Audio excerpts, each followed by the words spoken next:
Hi dear students, मैं सुनील कुमार प्रजापति भूगोल के ऑनलाइन क्लास में आपका स्वागत करता हूं। आज हम लोग BA BSc first semester geography के पेपर को हल करेंगे। ज्योग्राफी के पेपर का कोड 22117 है। इस पेपर को हम लोग सॉल्व करेंगे। क्वेश्चन नंबर 1, भौतिक भूगोल सामान्य रूप से भूविज्ञान का अध्ययन एवं समन्वय है जो मानव पर्यावरण पर सामान्य रूप से प्रकाश डालते हैं। उपयुक्त परिभाषा किसने दी है? तो क्वेश्चन नंबर 1 का उत्तर है स्ट्राहलर एन। स्ट्राहलर और एन ने मिलकर इस परिभाषा को दिया है।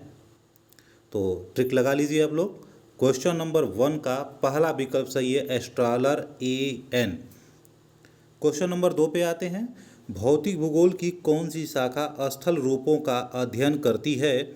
तो इसमें आपका विकल्प दूसरा सही है, भू आकृति विज्ञान। भू आकृति विज्ञान के माध्यम से हम भौतिक भूगोल की शाखा स्थल रूपों का अध्ययन करते हैं। आइए क्वेश्चन नंबर 3 पे चलते हैं। निहारिका परिकल्पना प्रतिपादित की गई है। तो निहारिका परिकल्पना जो है लाप्लास द्वारा प्रतिपादित की गई है। तो इसमें विकल्प दूसरा सही होगा, लाप्लास। क्वेश्चन नंबर 4 पे आते हैं। सौर मंडल का प्रधान आकाशीय पिंड कौन सा है? तो सौर मंडल का प्रधान आकाशीय पिंड सूर्य को माना जाता है, इसलिए क्वेश्चन नंबर 4 में आपका तीसरा विकल्प सही होगा। आइए क्वेश्चन नंबर 5 पे चलते हैं। सौर मंडल का बृहत्तम ग्रह है। तो सौर मंडल का बृहत्तम ग्रह या सौर मंडल का सबसे बड़ा ग्रह बृहस्पति है। तो इसमें 5वें में आपका तीसरा विकल्प सही है। क्वेश्चन नंबर 6 पे आते हैं। पृथ्वी पर प्रथम बार वनस्पति एवं जीवन किस काल में प्रकट हुए हैं? तो इसमें पहला विकल्प सही होगा, पुराजीवी कल्प में पृथ्वी पर प्रथम बार वनस्पति और जीवन काल में प्रकट हुए हैं। क्वेश्चन नंबर 7 पे आते हैं। भूवैज्ञानिक समय मापनी पर सबसे छोटा विभाग है। तो इसमें सबसे छोटा विभाग युग को माना जाता है। तो इसमें क्वेश्चन नंबर 7 में आपका दूसरा विकल्प सही है। आइए क्वेश्चन नंबर 8 को हल करते हैं।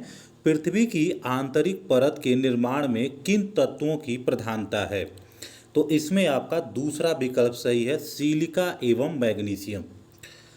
आप लोगों को बता दें कि क्लास में पढ़ाने के दौरान मैं कई बार इसका वर्णन किया हूं। तो आपको बता चुका हूं कि सियाल, सीमा और निफे। तो सियाल में सिलिका और एल्यूमिनियम माना गया है, दूसरे में सियाल और सिलिका और उसके बाद से जो है मैग्नीशियम को माना गया और तीसरी परत में निफे को। तो इसमें सिलिका सबसे ज़्यादा पाई जाती है और उसके बाद मैग्नीशियम की मात्रा ज़्यादा पाई जाती है। तो इसमें विकल्प दूसरा सही होगा। क्वेश्चन नंबर 9 पे आते हैं। पृथ्वी का संपूर्ण घनत्व है। तो पृथ्वी का संपूर्ण घनत्व 5.5 जी सेमी क्यूब है और यह इसमें विकल्प तीसरा सही है। क्वेश्चन नंबर 10 पे आते हैं। निम्नलिखित में से कौन स्थल मंडल को व्याख्यायित करता है? तो इसमें आप लोग ध्यान से देख लीजिएगा। थोड़ा सा इस पे ध्यान देने वाली बस बातें हैं। इसमें अगर अंग्रेजी के आधार पर इसको देखा जाए तो crust and upper mantle. Hindi में थोड़ा सा कठिन था इस पेपर को सॉल्व करना, लेकिन क्रस्ट एवं ऊपरी मेटल, ध्यान रहे कि इसका विकल्प दूसरा सही होगा, क्रस्ट एवं ऊपरी मेटल। क्वेश्चन नंबर 11, पृथ्वी की किस परत में बेसाल्ट चट्टानें पाई जाती हैं? तो इसमें आपका विकल्प दूसरा सही होगा, सीमा। सीमा में बेसाल्ट चट्टानों की मात्रा अधिक पाई जाती है। क्वेश्चन नंबर 12, भूकंप की तीव्रता मापी जाती है। तो भूकंप की तीव्रता जो मापी जाती है वो रिक्टर पैमाने पर मापी जाती है। ठीक है, कुछ लोग इसे भूकंप सूचक यंत्र भी लगाए होंगे, लेकिन इसने पैमाना पूछा है कि भूकंप की तीव्रता मापी जाती है तो रिक्टर पैमाने पर मापी जाती है।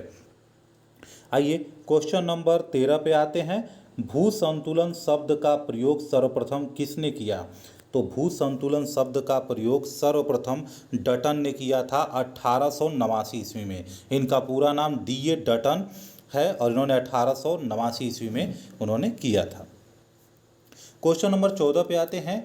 जो भाग जितना अधिक बड़ा होगा उसका घनत्व उतना ही कम होगा तथा जो भाग जितना कम होगा उसका घनत्व उतना ही अधिक होगा। यह किसने कहा है? तो J.H. प्राट महोदय ने इसको दिया है, इसलिए क्वेश्चन नंबर 14 का पहला विकल्प सही है। क्वेश्चन नंबर 15 पे आते हैं। महाद्वीपीय विस्थापन सिद्धांत का प्रतिपादन किया था, तो आप सभी को पता है कि इसका विकल्प तीसरा सही है।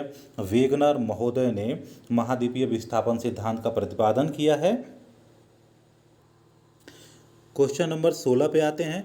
प्लेट विवर्तनिकी सिद्धांत का प्रतिपादन किसने किया है? तो इसमें 4 ऑप्शन दिया है, Morgan, Tuzo Wilson, Alfred Wegener और सभी ने। इसमें अल्फ्रेड वेगनर ने महाद्वीपीय विस्थापन सिद्धांत दिया, इसलिए अल्फ्रेड वेगनर यहाँ पे गलत हो जाता है और चौथा विकल्प वैसे ही गलत हो जाएगा कि सभी होगा नहीं। तो इसमें मैं आपको बता दूं कि टूजो विल्सन 1965 में प्लेट विवर्तनिकी सिद्धांत दिए थे और मॉर्गन महोदय ने 1968 ईस्वी में प्लेट विवर्तनिकी संबंधी जो है सिद्धांत का प्रतिपादन किया था। तो सर्वप्रथम टूजो विल्सन ने किया था, तो इसमें दूसरा विकल्प सही हो जाएगा। तो ध्यान रखिएगा इसे कि 16 क्वेश्चन नंबर 16 का दूसरा विकल्प सही है। Question number 17। भूकंप एक शक्ति है। आपकी किताब में भी ये बहुविकल्पीय प्रश्न के रूप में उपलब्ध है और कई बार बताया भी हूँ। तो क्वेश्चन नंबर 17 का दूसरा विकल्प होगा आकस्मिक अंतर्जात बल या शक्ति होगा। तो भूकंप एक आकस्मिक या अंतर्जात शक्ति है, ध्यान रखिएगा इसे। क्वेश्चन नंबर 18 पे आते हैं। धरातल पर स्थित वह बिंदु जहां सर्वप्रथम भूकंप अनुभव किया जाता है। तो सबसे पहले भूकंप कहाँ पर अनुभव किया जाएगा? तो जहाँ पर भूकंप का केंद्र होता है वहीं पर सर्वप्रथम भूकंप का आभास किया जाता है। तो विकल्प तीसरा सही होगा 18 का। 19 पे आते हैं। सबसे तीव्र गति वाली भूकंपीय लहरें हैं, तो इसमें प्राथमिक तरंगे होगा। सबसे तीव्र गति वाली भूकंपीय लहरें हैं, तो इसमें विकल्प सही है प्राथमिक तरंगे। अगर यहीं पे क्वेश्चन ये पूछ देता है कि सबसे विनाशकारी तरंगे कौन सी हैं, तो वहाँ पर आपका जवाब हो जाएगा द्वितीयक तरंगे, जिन्हें आड़ी तरंगों के नाम से भी जाना जाता है, सबसे ज़्यादा विनाशक होती हैं। क्वेश्चन नंबर 20 पे आते हैं। भूगर्भ में लहरदार रूप में लावा के जमने से बनने वाली आकृति कहलाती है। तो भूगर्भ में लहरदार रूप में लावा के जमने से बनने वाली आकृति फाइकोलिथ कहलाती है। तो क्वेश्चन नंबर 20 का दूसरा विकल्प सही है।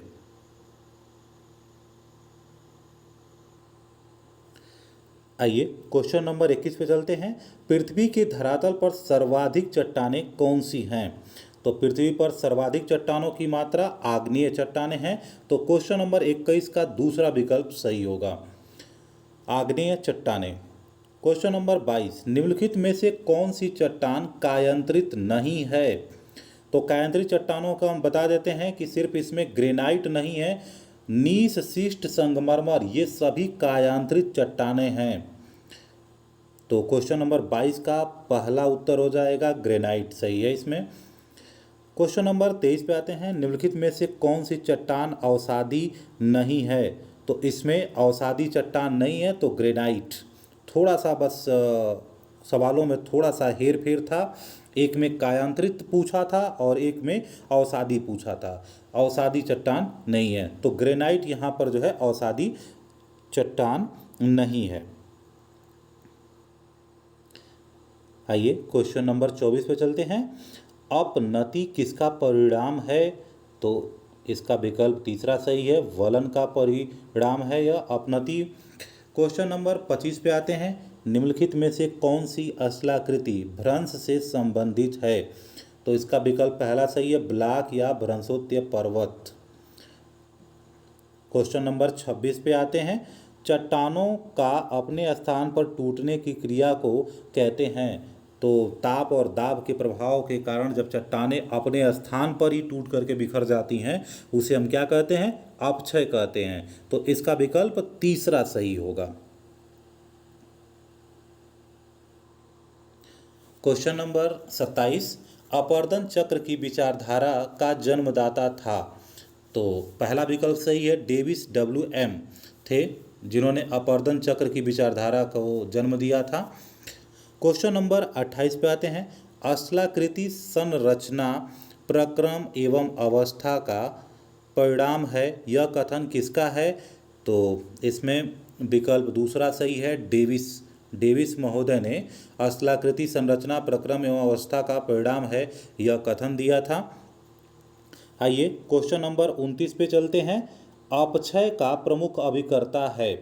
तो अपक्षय का प्रमुख अभिकर्ता में बताया कि ताप और दाब के प्रभाव के कारण, तो यहाँ पर केवल ताप दिया है, तो यह चौथा विकल्प सही होगा।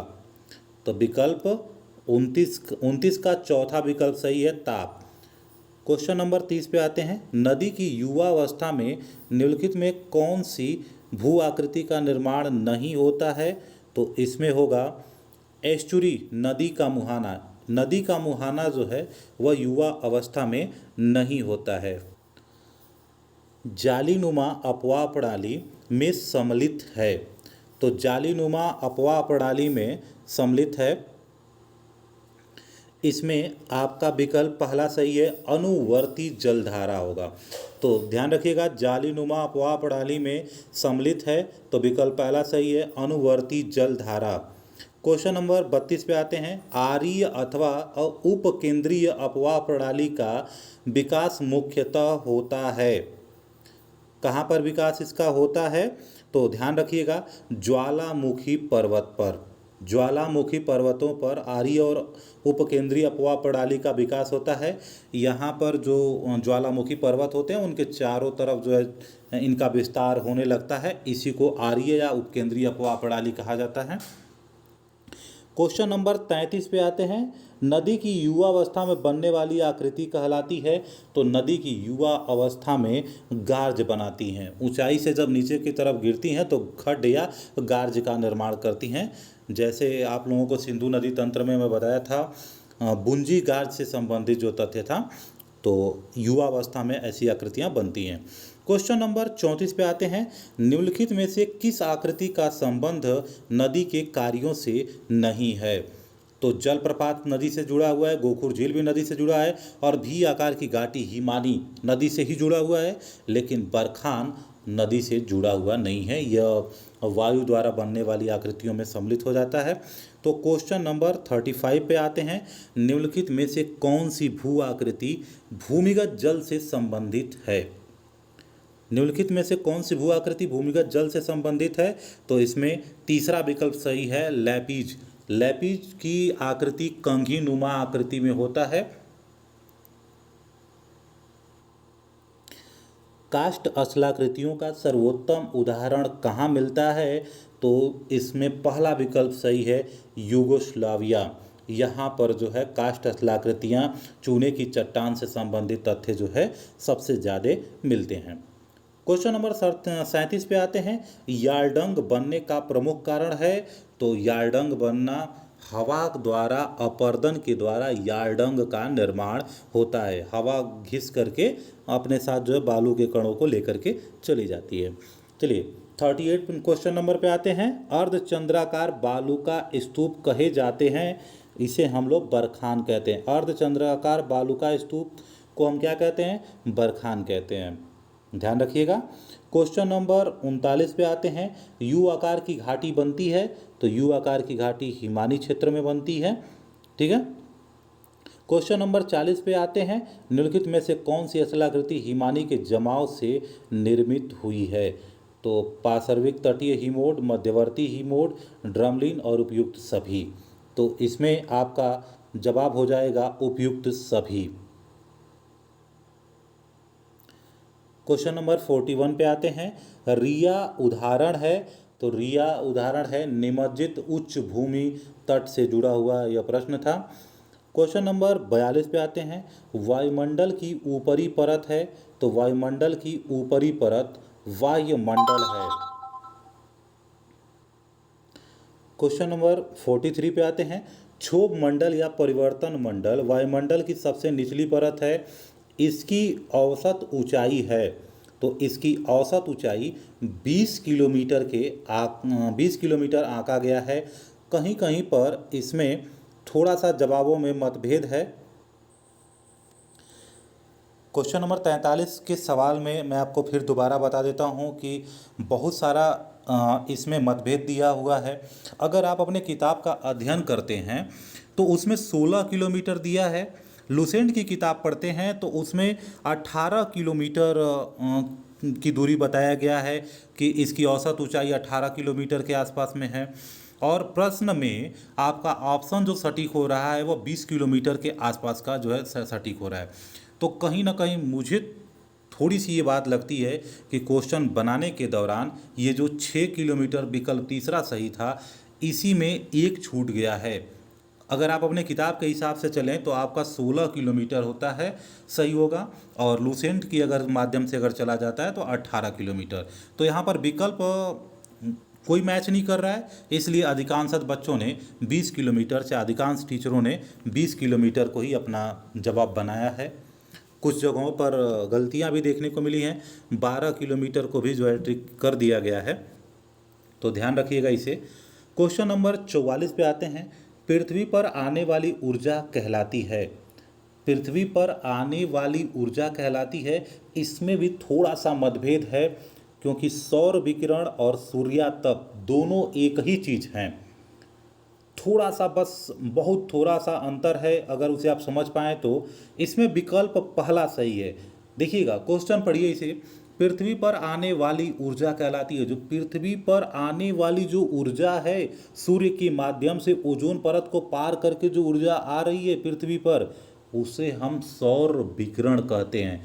और वहीं पृथ्वी पर जब इस ऊर्जा की प्राप्ति हो जाती है तो जितनी ऊर्जा की प्राप्ति हुई वह सूर्यातप है। तो ध्यान रखिएगा, इसका जवाब पहला सही होगा, सौर विकिरण। क्वेश्चन नंबर 45 पे आते हैं। प्रति किलोमीटर तापमान की औसत सामान्य ह्रास दर निर्दिष्ट किए हैं। तो आपकी किताब में यह 6.5 डिग्री सेंटीग्रेड आपको मिलेगा। तो यहाँ पर विकल्प आपका दूसरा सही हो जाता है, 6.4। क्वेश्चन नंबर 46 पे आते हैं। वायुमंडल के निम्नलिखित परतों में से किसमें न्यूनतम तापमान पाया जाता है? तो इसमें वायुमंडल के निम्नलिखित परतों में से न्यूनतम तापमान अगर कहीं पाया जाता है तो वह ट्रोपोपाज है। ट्रोपोपाज है। 46वां का विकल्प पहला सही है। क्वेश्चन नंबर 47 पे आते हैं। वायुमंडल में ऑक्सीजन गैस की मात्रा है। तो आपको पता है वायुमंडल में ऑक्सीजन गैस की मात्रा 21% है। चलिए, विकल्प 48 पे आते हैं। वायुमंडल की अल्पकालीन दशाओं को कहा जाता है। तो अल्पकालीन दशाओं को मौसम कहा जाता है, जबकि दीर्घकालीन दशाओं को क्या बोला जाता है? जलवायु बोला जाता है। तो इसे ध्यान रखिएगा। क्वेश्चन नंबर 49 पे आते हैं। पृथ्वी पर सागर तल का औसत वायु दाब है। तो पृथ्वी पर सागर तल का औसत वायु दाब 1013.225 मिली बार आंका गया है।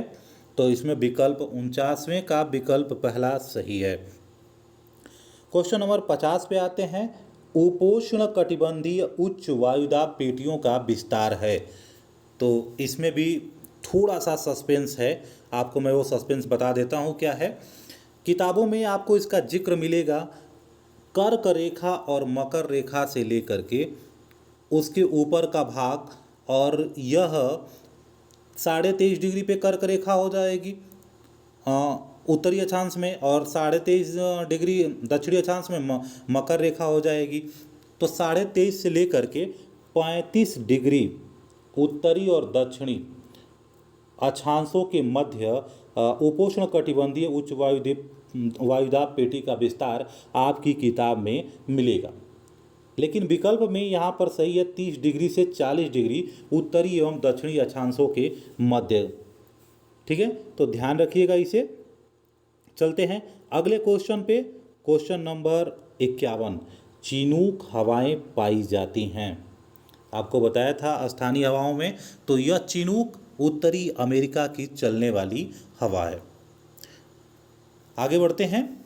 52 पे वायु दाब दर्शाया जाता है। तो वायु दाब दर्शाया जाता है, तो इसका विकल्प सही है पहला, समदाब रेखाओं द्वारा वायु दाब को दर्शाया जाता है। क्वेश्चन नंबर 53 पे आते हैं।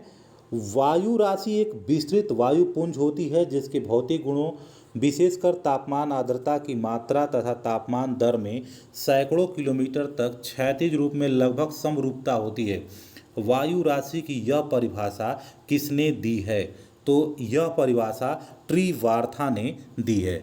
आपको बता दें कि यह परिभाषा किसने दिया है, तो ट्रीवार्था ने इस परिभाषा को दिया है। आइए क्वेश्चन नंबर 54 पे आते हैं। वायु राशियों का आदर्श उत्पत्ति क्षेत्र नहीं है, तो इसका विकल्प तीसरा सही है, शीतोष्ण कटिबंधीय क्षेत्र में वायु राशियों की आदर्श उत्पत्ति नहीं होती है। क्वेश्चन नंबर 55 पे आते हैं। सीटी वायु राशियाँ हैं, तो आपको बता दें कि सीटी वायु राशियाँ उष्ण कटिबंधीय महाद्वीपीय वायु राशि है। इसमें आपको बता दें कि उष्ण कटिबंधीय महासागरीय को क्या लिखा जाता है, तो उसके लिए यम टी का प्रयोग किया जाता है, यहाँ पर एम टी का। तो उसी तरह से ध्रुवीय पोलर जो कॉन्टिनेंटल होता है उसके लिए सी पी का प्रयोग किया जाता है, और ध्रुवीय महासागरीय के लिए वहाँ पर यम पी का प्रयोग किया जाता है। तो दोनों में प्रश्नों में थोड़ी सी समानता है, उसको आप आसानी से समझेंगे तो समझ जाएंगे। एक बार फिर रिवीजन कर देता हूँ। सीटी वायु राशि है, तो सीटी वायु राशि उष्ण कटिबंधीय महाद्वीपीय का है। अगर वहाँ पर उष्ण कटिबंधीय महासागरीय का वायु राशि पूछे, चाहे यमटी वायु राशि पूछे, तो आप कह सकते हैं उष्ण कटिबंधीय महासागरीय। अगर ध्रुवीय महाद्वीपीय पूछेगा तो उसे सीपी कहेंगे, पोलर कॉन्टिनेंट। वैसे ये कहने का मतलब यहाँ पर पोलर, पी का मतलब पोलर हो जाएगा और यहाँ पर सी का मतलब कॉन्टिनेंटल शब्द से आ जाएगा। और यहाँ पर आएंगे यमपी का मतलब पोलर मैरीटाइम, पोलर मैरीटाइम इसको बोला जाता है, जो ध्रुवीय महासागरीय के नाम से जाना जाता है। चलिए आगे चलते हैं। चक्रवातों की मुख्य विशेषता है। चक्रवातों की मुख्य विशेषता है, तो क्वेश्चन नंबर 56 पे आते हैं, और 56 का विकल्प दूसरा सही है। चक्रवातों के केंद्र में निम्न वायुदाब एवं बाहर की ओर वायुदाब का बढ़ना शुरू रहता है, तो इसका विकल्प दूसरा सही हो जाएगा।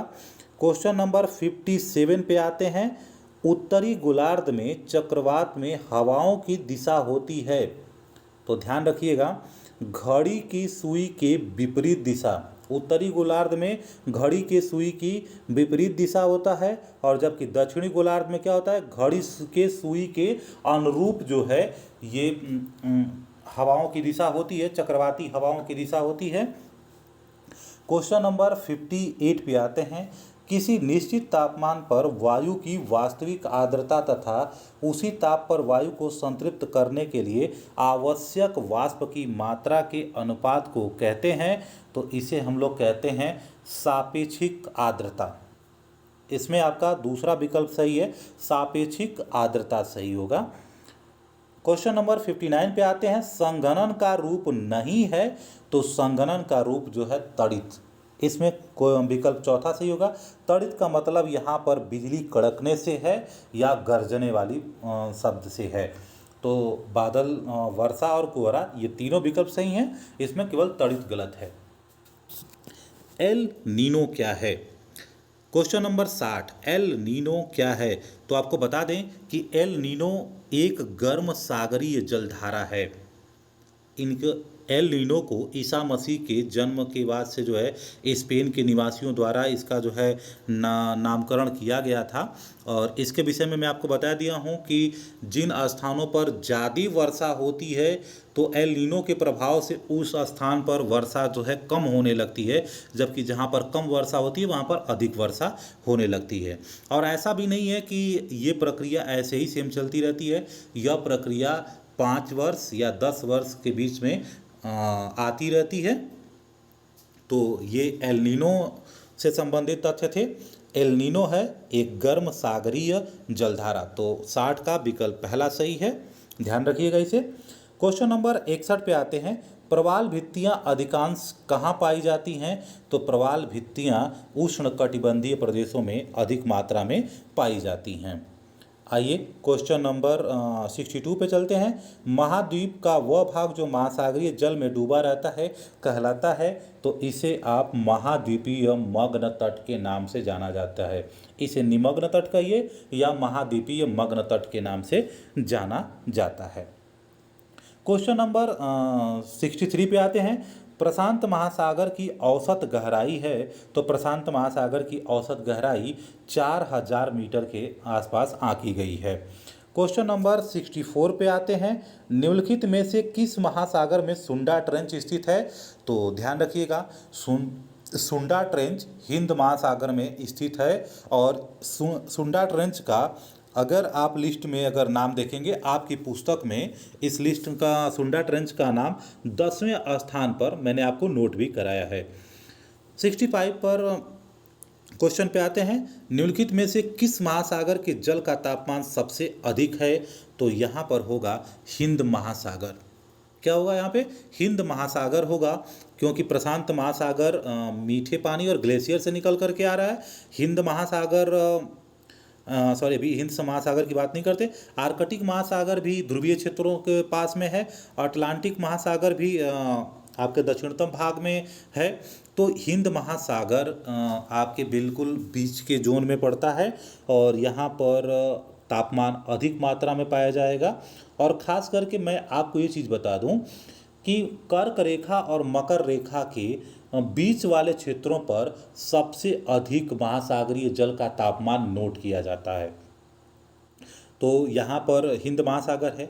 एक और आपको यहीं पे नियम बता देता हूँ।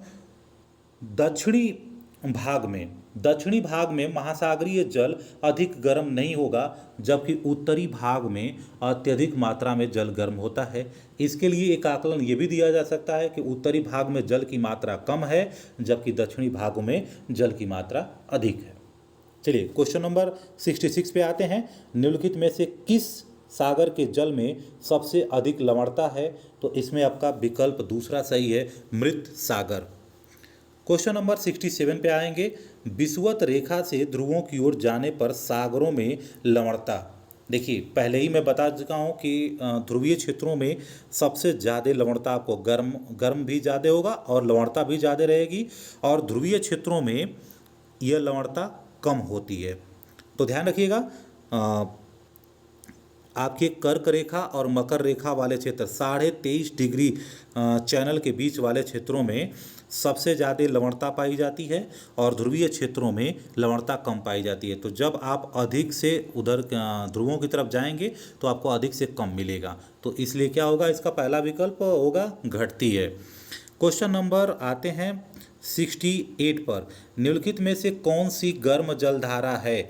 तो लैब्राडोर, फॉकलैंड की धारा, क्यूराइल की धारा, ये तीनों धाराएं ठंडी जलधारा हैं, जबकि फ्लोरिडा की धारा ही आगे जा कर के गल्फ स्ट्रीम की धारा बन जाती है, इसीलिए इसे हम गर्म जलधारा के नाम से जानते हैं।